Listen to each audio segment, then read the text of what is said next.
फिर मैं कह रहा हूं, आपके इस सभागार में साथ देना 2024 के पहले पूरे हिंदुस्तान में बहाल होगी पुरानी पेंशन। आज जिसको कहा जा रहा है कि भाजपा तानाशाह सरकार है, बहुमत वाली सरकार है, मैं आपको एक सूत्र देने जा रहा हूं, यही पार्टी की सरकार हिमाचल में करने जा रही है। और मैं भी कल लौटा हूं हिमाचल से। उत्तर प्रदेश की जमीन से पुरानी पेंशन की मांग एक बार फिर जोर पकड़ने लगी है।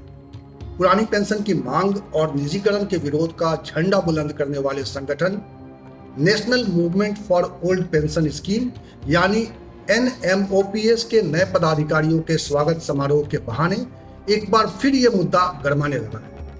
लखनऊ में सिंचाई विभाग के चौधरी चरण सिंह सभागार में NMOPS के राष्ट्रीय सचिव व प्रवक्ता बनाए जाने पर डॉक्टर नीरजपति त्रिपाठी और डॉक्टर राजेश कुमार का भव्य स्वागत हुआ। बहुत दिन दूर नहीं जब इसी यूपी में पुरानी पेंशन बहाल होगी। आपको बताना चाहूंगा, आज पारिवारिक पेंशन डेथ ग्रेचुइटी जो मिल रही है वो भी हमारे विजय बंधु जी की ताकत से मिल रही है। कोरोना काल में बहुत से कर्मचारी एक्सपायर हुए, आज उनके जो घर वाले हैं वो उनको पारिवारिक पेंशन मिल रही है और डेथ ग्रेचुइटी मिली, साथ में नौकरी मिल रही, उसे हमारे बंधु जी का बहुत बहुत योगदान है। समारोह में कई विभागों के शिक्षक और कर्मचारी नेता मौजूद रहे। इस मौके पर कर्मचारी नेताओं ने कहा कि पुरानी पेंशन की मांग अभी भी कर्मचारियों के लिए बड़ा मुद्दा है। कर्मचारियों की ताकत का लोहा सरकारें मानती रही हैं और यूपी के कर्मचारी एक बार फिर अपनी पूरी ताकत से अपना लोहा मनवाने के लिए तैयार हैं। देर है लेकिन अंधेर नहीं है।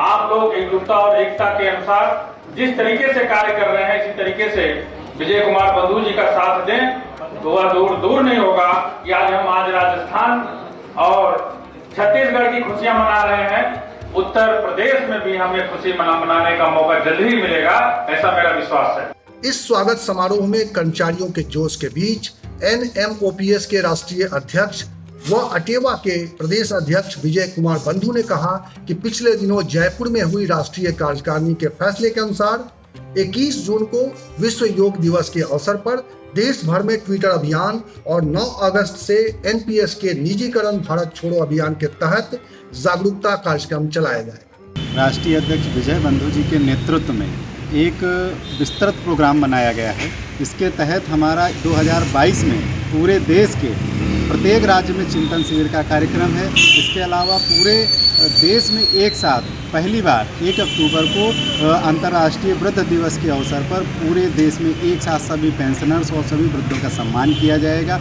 इसके तहत अब हम जून के महीने में जम्मू कश्मीर की तरफ निकलेंगे और जम्मू कश्मीर से होते हुए स्टेप बाय स्टेप हमारा लगातार प्रोग्राम है स्टेट वाइज। और इसके बाद जब 2023 के पहले ये दक्षिण भारत में बहुत बड़ी रैली होने जा रही है और उसके बाद फिर 2023 में दिल्ली में एक बहुत बड़ा कार्यक्रम होगा जो 2024 के चुनाव में इस पुरानी पेंशन बहाली को देश का प्रमुख मुद्दा बनाएगा। इस मौके पर डॉक्टर नीरजपति त्रिपाठी ने कहा कि विजय कुमार बंधु की मेहनत और दूरदर्शी सोच का परिणाम है कि आज देश भर में पुरानी पेंशन की मांग जोर पकड़ने लगी है।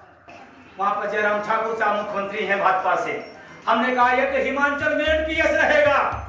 कर्मचारी नेताओं ने समवेत स्वर में कहा कि 2024 में लोकसभा के चुनाव से पहले यह मुद्दा फिर से जोर पकड़ेगा।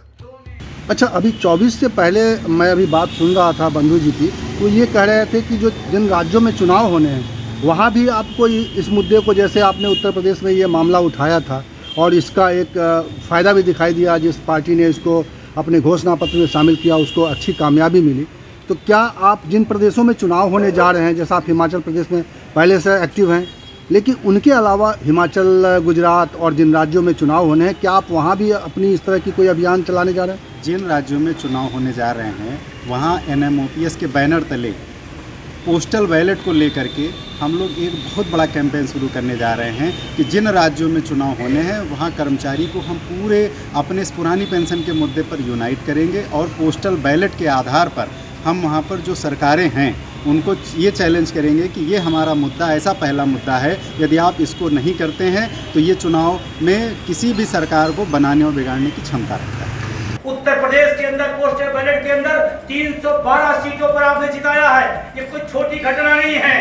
किसी भी संगठन के साथ, किसी संगठन के आह्वान पर आज तक उत्तर प्रदेश या देश के किसी कोने में इतना बड़ा समर्थन कभी नहीं मिला। 312 सीटों पर, और हम थे 3%।